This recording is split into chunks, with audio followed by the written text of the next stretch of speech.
वज़ीर-ए-आज़म धमकी Amaze Khan chief justice supreme court को दिखाने पर तैयार। मुरासले में 2 टोक लिखा है कि इमरान खान वज़ीर-ए-आज़म रहे तो संगीन नताइज निकल सकते हैं। वफाकी वज़ीर असद उमर और फवाद चौधरी ने खत तहरीक अदम एतमाद के पीछे बैरूनी हाथ का सबूत करार दे दिया।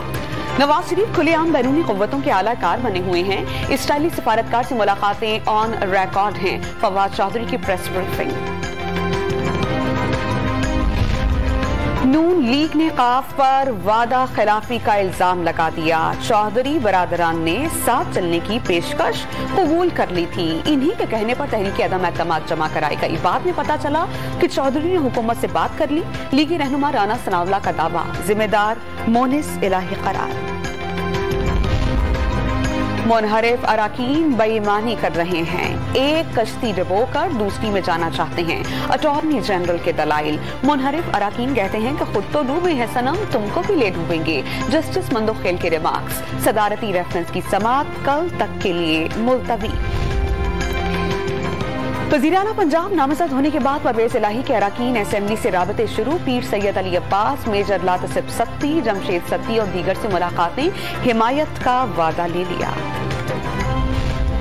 पीपल्स पार्टी के एमएनए खादिर पटेल की हिफाजती जमानत मंसूख और इस्लामाबाद हाई कोर्ट ने 13 अप्रैल तक मुतालिका अदालत में पेश होने की हिदायत कर दी।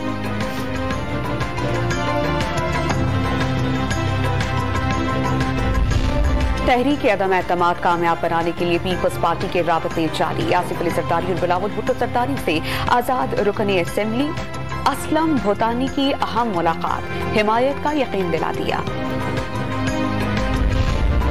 वज़ीर-ए-आज़म के खिलाफ तहरीक अदम एतमाद पर मतलूबा से ज़ायद नंबर हासिल कर लिए। पीपल्स पार्टी के नैयर बुखारी ने इमरान खान को साबिक वज़ीर-ए-आज़म करार दे दिया।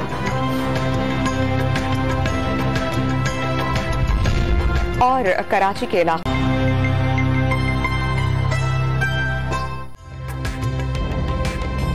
ताज़ा तरीन वीडियोस के लिए हमारा YouTube चैनल सब्सक्राइब करके बेल आइकन प्रेस करिए ताकि आपको मिले हर अपडेट सबसे पहले।